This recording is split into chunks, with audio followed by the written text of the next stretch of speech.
Hi, it is noon on Wednesday Pacific, 3 p.m. Eastern, and this is Janet Fitch. Uh, we're doing Writing Wednesday, where I answer your questions about writing craft, the writing life, um, whatever it is that you're curious about. If you're interested, if you have a problem, believe me, many people will have the same problem. Um, I am, if you have questions for me today, put them in the chat and I'm happy to answer them and we'll have a talk. And if you have questions in between Writing Wednesdays, you can reach me on my website, janetfitchwrites.com, and I can create a Writing Wednesday around your question. So I had a question. Hi, Meredith. I have a question from Jen. Um, and she had this question last week, and I thought I could do a Writing Wednesday around it. Jen asks, have you ever heard about using plays to study dialogue? I'm from up north, Canada, and would love some suggestions as to some plays you would suggest or enjoyed for studying this. Hi, Laura. I do have thoughts about this. And the first thing is to think about what fiction, the tools that fiction has that plays do not have, that playwriting does not have. We, in playwriting, you have to deliver everything to the audience through the spoken word.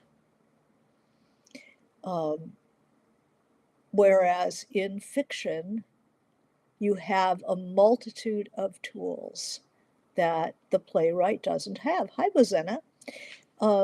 That the playwright doesn't have. We can know what a character is thinking directly. We can spy on their mind. Um, Whereas in a play, people have to say what they're thinking, or we have no, or just make some, do some physical um, movements and gestures and expressions and stuff. But we can never know directly what is going on in their mind. Also, dialogue in a play is just the spoken word. It's just the blah, blah, blah. Um, Whereas dialogue, good dialogue in fiction, uses all the tools of fiction writing. Um, it uses landscape. It uses internal dialogue. Internal thought. There, like playwriting, there are pauses, but the actor usually supplies them. It's usually not necessarily going to be on the page. A lot of the dialogue is scenes are um, worked out with the director. A pause, a certain kind of look, a certain kind of walking away. It's not necessarily in the play, in on the page. Um, I do, sometimes somebody walks downstage and that's in the directions. Um, but the there are so many more tools in fiction writing. And in fiction writing, because we can know what the character is thinking, and we can have authorial thoughts about the action, um, in a way that would probably be putting your finger on the scale in a play. Um, Learning dialogue from plays is a tricky thing because there is so much more talking. involved in a play than in fiction. In fiction, you want as little talking as possible. You want to use the other tools, and then the actual spoken word is only for the pressure that people put on each other.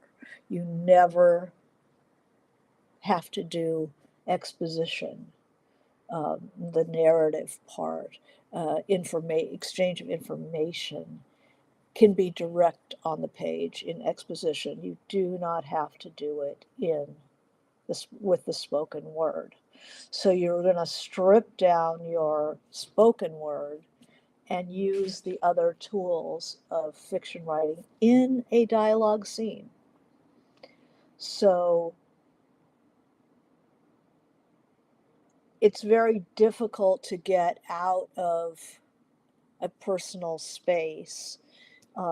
A character pauses, mother is, say, um, scolding a kid, and we can have the kid look out the window and see another kid riding their bike in circles outside, having a great old time. You can't do that in a play. I mean, maybe you can add filmic elements or something, but generally speaking, you cannot look out a window and see something out there. You don't hear something. There can be, cues, but there won't be metaphors. It's like somebody looks out the window and sees a camellia blooming out of season and has a thought about that camellia blooming out of season. Um, a playwright really has to tie themselves in knots to point that out, that they have to make a big deal of it to talk about it.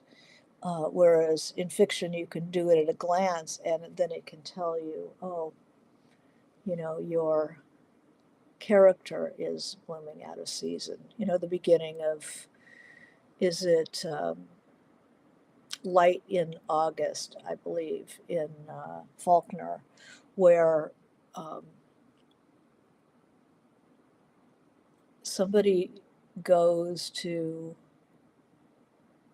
one of the Compsons goes to Aunt Hattie's house, and she's a very strange person, and it's this dusty house that her parents lived in, and her sacred father, and everything's about the father, and but the wisteria on the vine outside the window in the heat is blooming for the second time that year.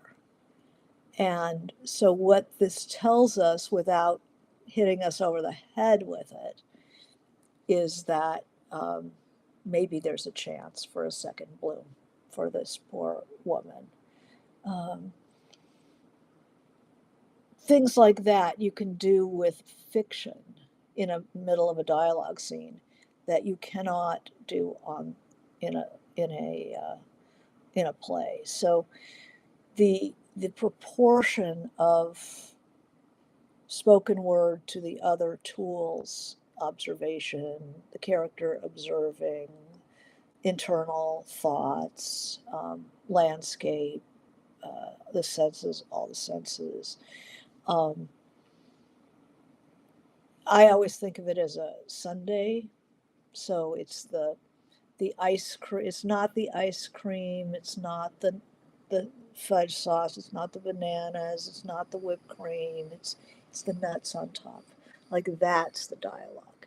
You keep the dialogue just for the conflict, and you use narrative to get you in and out of scenes, to deliver information that the reader needs to know, where they are, when they are, where's the light coming from, what's the scent, the sounds, etc., to create a full world while the people are talking. The world doesn't stop and people emit dialogue.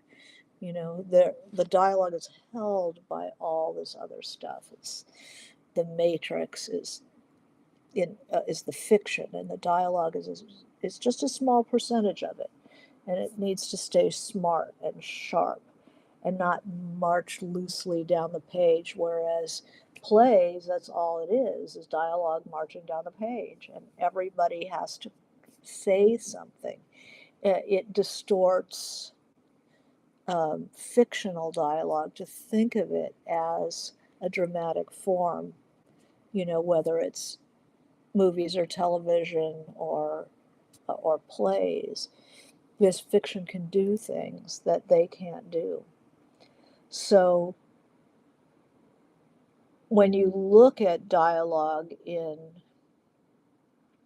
plays, it tends to be very ping-pongy, back and forth, back and forth, back and forth. Whereas on the page, you don't have to do that. Because you can break in and have the internal world. You can go anywhere in the internal world and come back to the scene in the same place. Whereas on stage, they would just see somebody being quiet. So it isn't the same. But that said, I would say, what you can learn from reading plays is how to put pressure on another character, how the emotion of the scene, you follow the emotion and how it changes, where the turns are. Like, take your play, your scene that you're reading, and look for the change of emotion. Look for how the character is putting pressure on the other character. And then notice where there's a turn. Things suddenly are serious. Things are suddenly more intimate. Things are suddenly getting bristly. Things are suddenly being revealed. So, in the margin, note to yourself, if you're studying a play for fictional purposes, the moves that the playwright's making. And how the also you can note how the characters' voices differ. How can we tell the difference between these characters? What language do they use? How long a sentence? Do they favor certain words, certain level of diction that sets them apart? Write that down. That's worth studying. So it's both worth reading for and great, keep your wits about you when you're doing it, because you're not going to reproduce that on the page. That's not going to play in fiction. So Hope says some books are heavy on dialogue. Yeah, I know, because people have seen more movies and read, seen more movies, generally TV, and they thinking in terms of TV and movies as they're writing their fiction, and they're not necessarily using the tools of fiction writing. And when I mean, I will admit that when I look at a book that's got dialogue just marching down the page, the talking, all the quotes just marching down the page with no description, no breaks, no internals, no landscape, I don't think that person is really writing fiction. I don't think they're really using their craft. I don't think they're really crafting their dialogue. I mean, dialogue is one thing you do get in playwriting and in screenplays, the idea of beats. So there is an exchange and then it's over. It doesn't shouldn't march down the page like that. It should think of a cat fight. Cats don't go 16 rounds with Mike Tyson. Cats go, and then they break apart, and then they come in again, and then they break apart again. So you're better off teaching yourself when you think about dialogue, to think about a 5-line exchange of dialogue or a 3-line exchange of dialogue. Somebody says something, somebody responds, and then that third line tells you who won, who lost, what that was about. And then you can go for a 5-line exchange. And then you can put a pause in. So instead of answering the other person pingy pongy, the person who doesn't doesn't hit the ball back but grabs the ball, so a silence. Person who does that wins the dialogue. They control the dialogue. If you think of dialogue as conflict, and it's just about conflict, you're starting to say who won that bout and who lost. And the person who controls the silence controls the scene, as many an actor knows. Um, some I don't.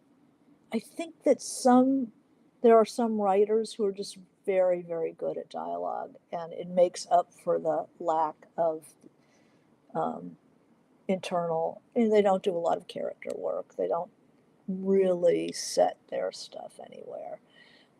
They just are relying on the clever dialogue. Elmore Leonard, very little. He doesn't use a lot of the tools. He uses mostly. Um, he's very dialogue heavy because I think he sees a movie and is just telling us the movie that he sees in his mind. Um, so, G.B. Walter, are there great novels which have been written based on a play or movie script?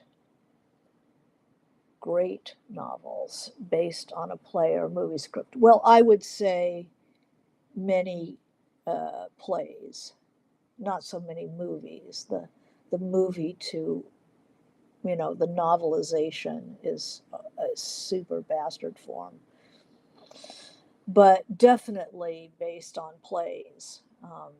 There are so many, Shakespeare alone, so many novels based on Shakespeare plays. A Thousand Acres by Jane Smiley, based on King Lear. Um, so there's a lot of fiction based on plays. I would say classical plays probably more fertile than let's write a novel based on Who's Afraid of Virginia Woolf. Could be interesting. Could be interesting. But you have to bring something to the party, because Albie did fine with that. I mean, why would you? You have to have your own reasons why you would write a book based on that. But certainly classical. The Greeks. How many novels are based on the Greek plays? I mean, I just read Ivy Pachoda's Ecstasy, which was based on the Bacchae by Euripides, I think. And that was fascinating. I think Shakespeare has been done mined tremendously, for novels. What great novels that have been based on a movie script. It usually goes the other way, that they'll take a movie script, they'll take a novel and make a movie out of it.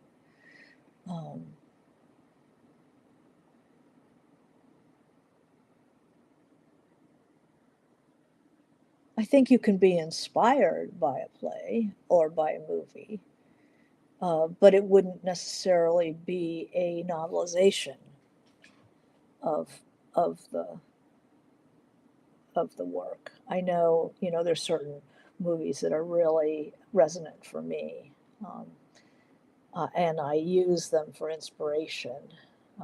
scenes and so forth. Um, Dialogue, I think that it's more the wit, the cleverness of lines from plays, the haunting lines of Tennessee Williams, say, to read that dialogue and go, that's the kind of dialogue I want to write. And what does that mean? And really take that apart for yourself. What are the classic, you know, interactions in a Tennessee Williams? You know, he's one of my touchstones, so that's why I'm bringing him up. Um, what is the fantasist's lines? These monologues that are always in Tennessee Williams. Um, Sometimes they're not, they end up not being monologues in your fiction. They end up being internals because we don't need to speak them to somebody. Also, characterologically, um, they people need someone to talk to. There's always that second person. My husband says it's called a Perry, Perry. It's having somebody. There's always a sidekick. There's always somebody who is the recipient, unless you're in a dream scene or speaking directly to the audience. That certainly happens in Tennessee Williams. There's occasionally, but usually they're talking to someone. Um, and O'Neill, Long Day's Journey, if somebody's like on laudanum, I believe the mother in Long Day's Journey has monologue where she's not talking to anybody. She's just tripping out on her opiates. And so that can be, but you don't need to do that in fiction. They can just think. So it changes the type of dialogue because you don't need to deliver information orally.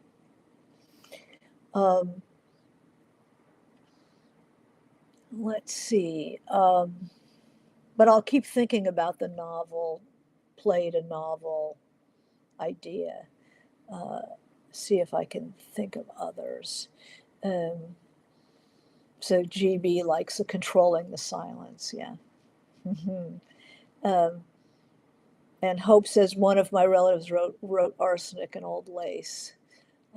Love it so much. Yeah, that kind of a drawing room play is a very fun thing to do. Kind of an old-fashioned mystery setup. So GB says I'm going to review Pinter and Mamet with a different lens, thanks to this. So very cool. Yeah, look at those plays, and instead of trying to emulate that dialogue, take a page or two or a scene and write it as fiction and see how it changes. See what you can get rid of, see what can be internal.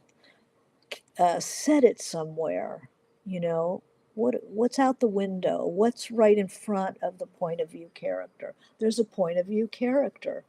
In a play, everybody is um, it's kind of democratic. Everybody is to themselves, playing their part.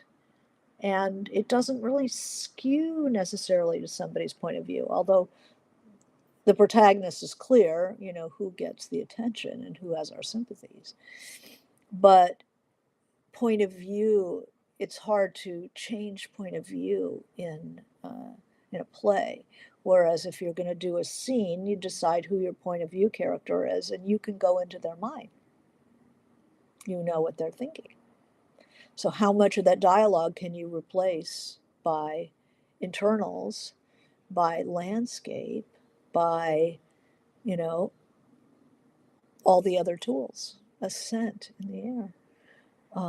You can't do a scent in a play without saying, she smells of blue, blue, that was always my favorite. So Laura says, I wrote a script out of my book and found it went very fast, not having to describe setting, etc. Exercise showed me I had too much dialogue in my book. Very interesting. So that too is an interesting little exercise of writing a script or a scene in of your taking a scene of yours in fiction and writing it as a bit of a play. Um, Sometimes you just want to get the dialogue straightened out, um, and then put it back into the fiction to improve the individual utterance, because this is what you'll get out of reading a play, studying dialogue in plays. Um, every um, This was, just a big challenge to me when I was learning uh, to write with Kate Braverman. She challenged you, every line $1 million line. Imagine the best actors in the world have been hired to give your dialogue. And then you have to give them both, if there's two-person scene, you have to give them both something to do. Nobody wants to be the straight man. Nobody wants to say, you have Guile Good and Vivian Lee or something in a scene. Nobody wants to be the one to say, what do you mean by that? Or repeating the other person's line. You have two fabulous actors doing that scene, and everybody gets good lines, or else they're not going to want to do it. So that's something you can get out of reading plays, is to notice that all the lines are good. So Hope says, I love writing dialogue. I guess I come by it naturally. People put too much dialogue into their fiction because most of us hear our characters first, and then the other tools take longer to get to. So we have to pare back and concentrate the dialogue so that there are these little beats in there. Dialogue is easier, but it also tends to be flabby and spread out and more like the way people really talk, which is never really gets down to the issues. Dialogue is about the conflict, and everything else needs to come out. So it's learning to bear down on that dialogue, not use it for meet and greet, not use it for do you want a cup of coffee, because all of that can be done in exposition. Yeah, I was thinking Elmore Leonard as somebody who writes like a screenplay. He's not, he doesn't really use the tools of fiction. Um, so it's just dialogue down the page. And I don't like reading that stuff. I like Elmore Leonard, but generally, if I look and I see just dialogue marching down the page, I tend not to read the book. I tend to put it back on the shelf. It doesn't interest me.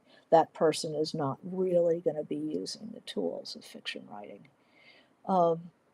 Any favorite writers who have mastered writing dialogue in literary fiction? Oh my goodness. I mean, all the greats, all the greats. So, writers right off the top of my head who use great dialogue. Robert Stone, everything he's written, Robert Stone. Uh, his short story collection, Bear and His Daughter, Dog Soldiers, all of it. He's a very sharp dialogue. I think that Carver is good. I think Didion is amazing. Played as Lays. She does wonderful, sharp dialogue.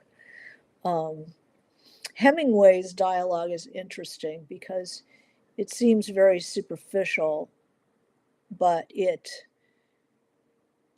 there's always the 800-pound elephant in the room that we're not talking about. So his dialogue is very interesting. Um, who else writes great dialogue? There's so many good, really good. He's a master of a certain kind of sentence. Bozena says Hemingway, the master of the sentence. He's a master of a certain kind of sentence, um, which is the stripped down form where a lot of it depends on the reader to fill in the gaps. Um, I think there are a lot of masters of the sentence. But now we're talking about dialogue, great dialogue in fiction. Um, Green is always good. Graham Greene.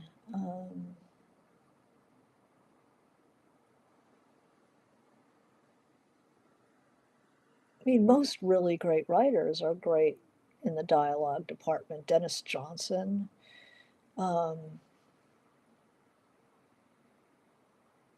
Oh my God, there is a writer, Denise Nicholas, who wrote a book called Freshwater Road.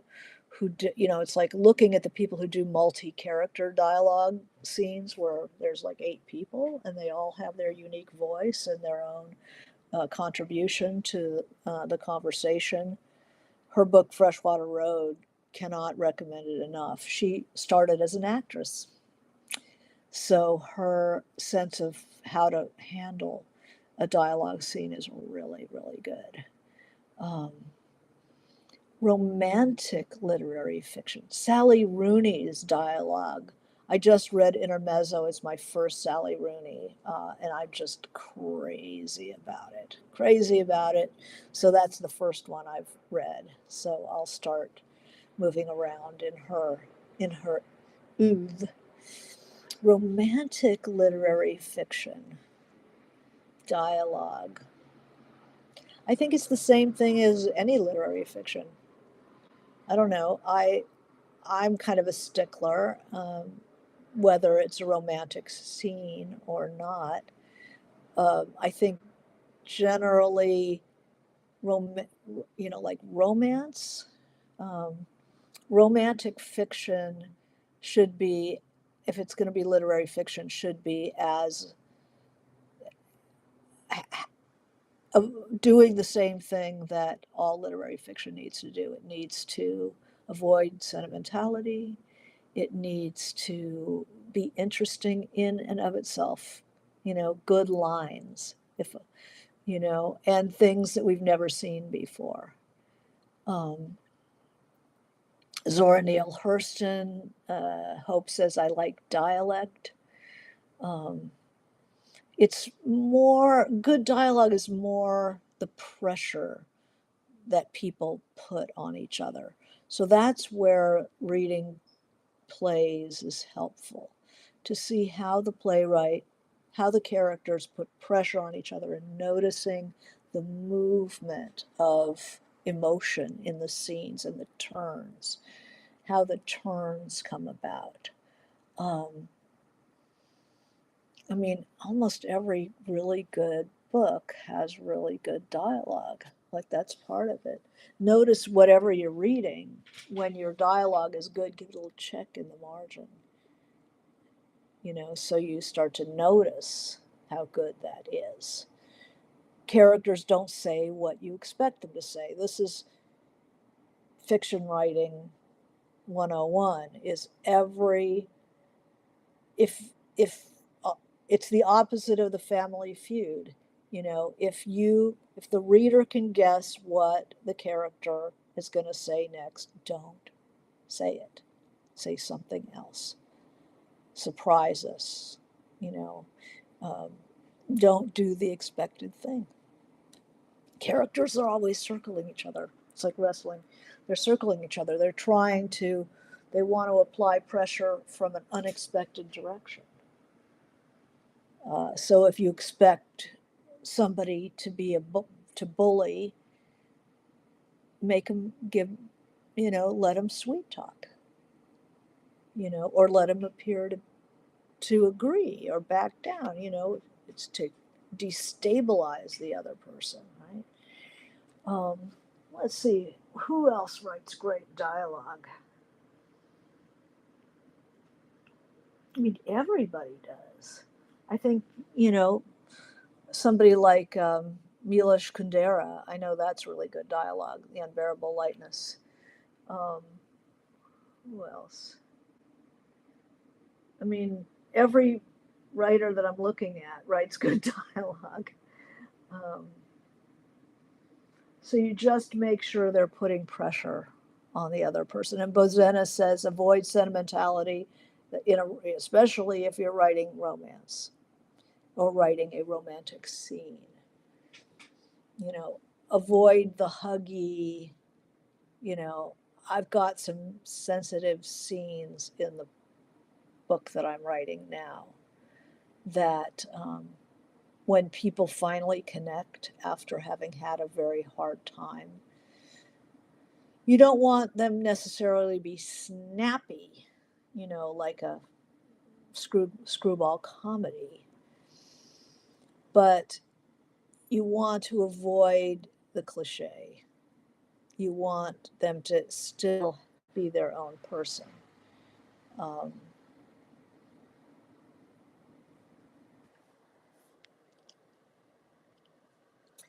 so who so who do you guys think writes good dialogue? Uh, let's see, offhand, I'm trying to think of. I teach a whole class in dialogue, a whole course in dialogue. So I'm trying to think of some of the authors that I use. Um,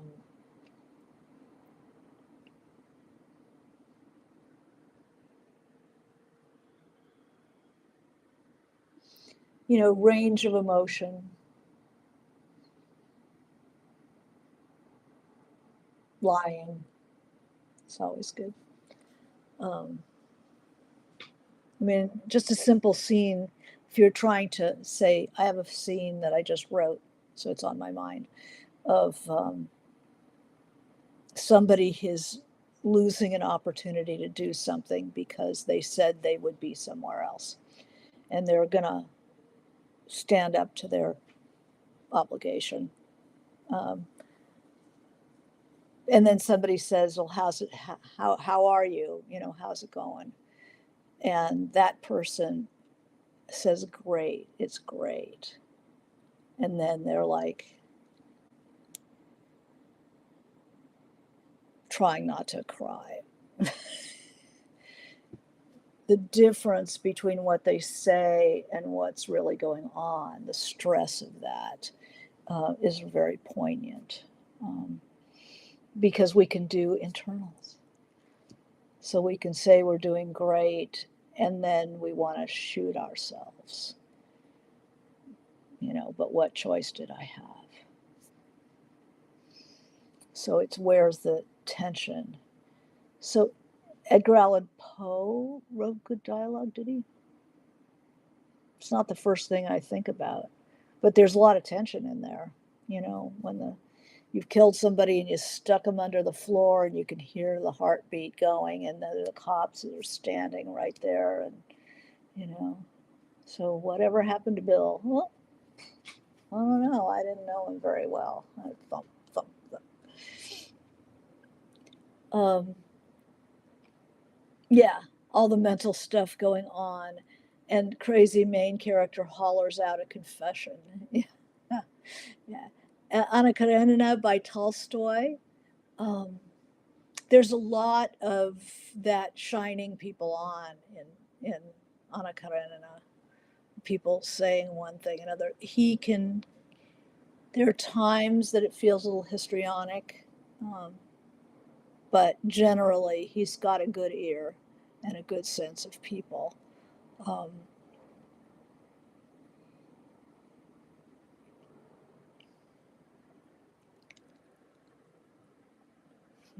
good dialogue. I'm trying to think of like exemplary dialogue.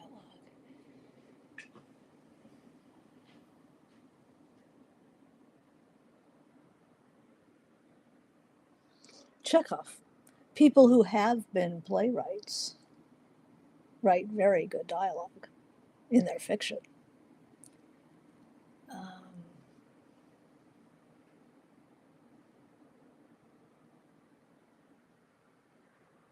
I mean, most really good writing.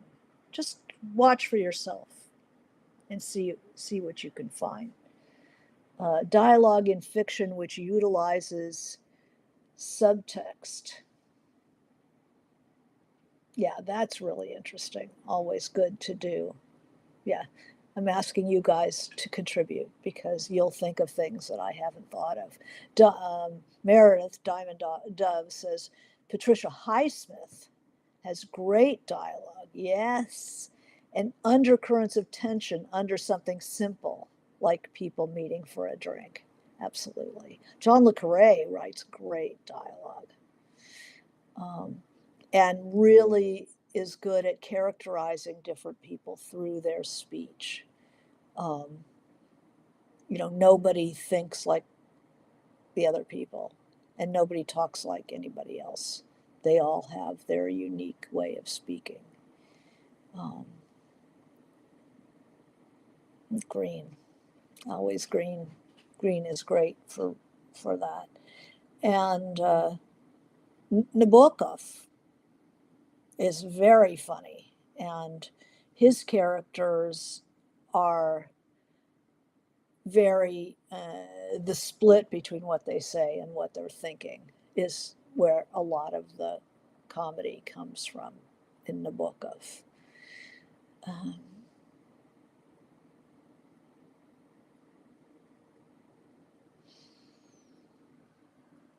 yeah, I just recommend you look at what you're reading and ask yourself, is this great dialogue or is this ordinary? Is this something that the greatest actors in the world would kill each other for a chance to say those lines? Or would they, turn down the part? It's like, yeah, I don't want to say, what do you mean by that? You know, nobody, you can't get anybody to play that straight man. Um, so that's a good rule of thumb. All right. Well, so I would say be careful at basing your dialogue on play on dramatic dialogue, plays or movies or so on. And then there's a really interesting little trend of using screenplay dialogue in fiction, where it's set off, it's formatted the way screenplay is, like um, Interior Chinatown, where they use the screenplay. The guy's an actor, so he thinks in terms of what if this was, I was in a movie, and so this is what my character, me, would think. And that's very well done. Um,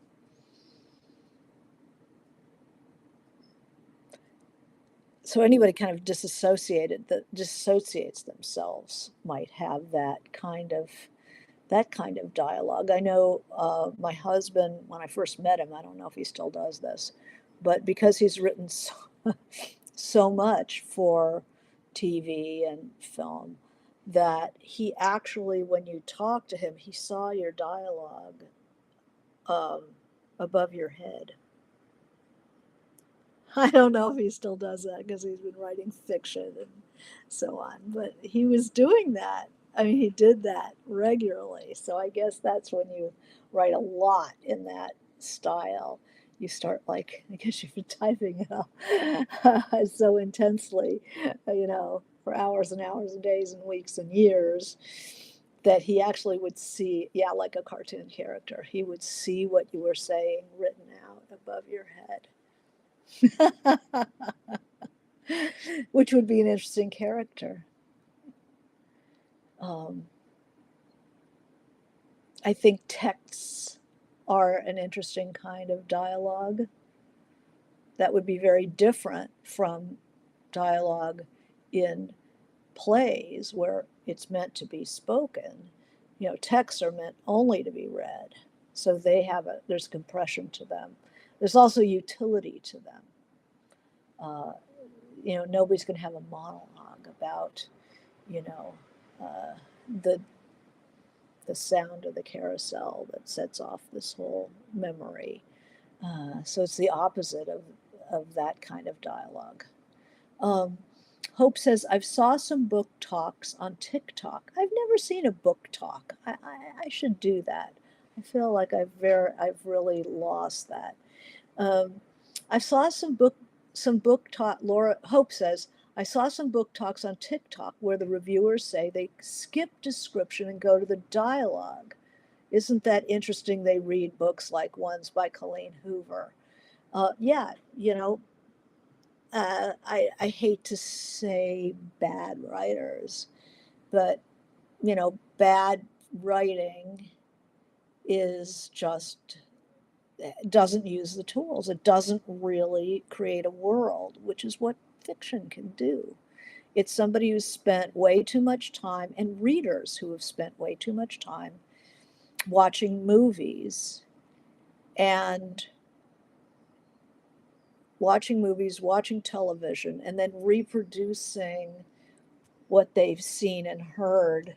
So it tends to be like really over digested, pre chewed stuff.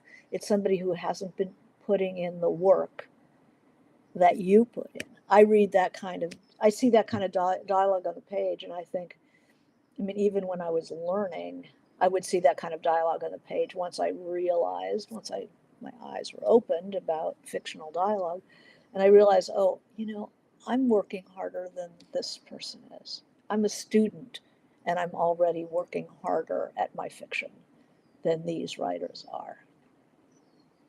So I tend to like, you know, where they skip descriptions. People like that should read screen. They should read plays. They're the perfect people to read plays. But they're missing something. They're really missing something. I mean, think about books that you can skip the description. If you can skip the description, if you can skip the exposition, I mean, you're missing. If you don't miss 90% of what you're reading by doing that, that person is not really writing fiction, because that should be so integral. They that they're you're missing so much. You can't cut to the chase. That's You might as well read Cliff Notes. Um, yeah, I've never seen it. Now I don't want to see a book talk if they skip description and just go. My daughter's like that. She loves to read plays because of the description, the slowness of description. But she reads fiction too. Meredith says, I listen to a lot of audiobooks, but if the first 5 to 10 minutes is mostly just two-person conversations, I can't listen to the rest. Yeah, me too. Um, and that's showing you that these people are emulating television. They're not really exploring the craft of fiction. They're storytelling, maybe, but they're not really writing. um, your dialogue should be a good blend of the spoken word and description and internals, and if you notice blocks, like big blocks of bleh, and then blocks of description, that's the thing that people will skip. Put it in the blender so that there's description, and then there's a piece of dialogue, and then there's description, and then there's a little bit more, and then there's description within the interaction, within the exchange. Um, then the world continues as people emit dialogue. It doesn't just disappear. Uh, don't let that scare you from book talk. Hope says they're not all like that. That's good to know. Dialogue. Who writes the best dialogue? Whose dialogue just is a real standout? God, there's so many good writers, so much good dialogue. There's a woman, Melanie Ray Thon, wrote First Body. That's amazing dialogue. It did George Saunders, great dialogue. Um, Sometimes it's simple and naturalistic, and sometimes it is really witty, but you're looking for a certain amount of compression in the dialogue. When you see it marching down the page, that's usually a very bad sign. Uh, I hope in the future, GB says, you will review how to write metaphors and simile in literary fiction. Well, maybe next week. All right. Well, I think we've come to the end of our time here, and I wish you good writing. And yeah, take a look at a play, a scene from a play, and then notice the turns. That's really helpful. The different beats, emotional beats, because you do in a dialogue scene want to have that as well. And then try to write a scene from a play into fiction, and notice how it changes. All right. Thank you very much, and we'll see you next week. Wish you good writing.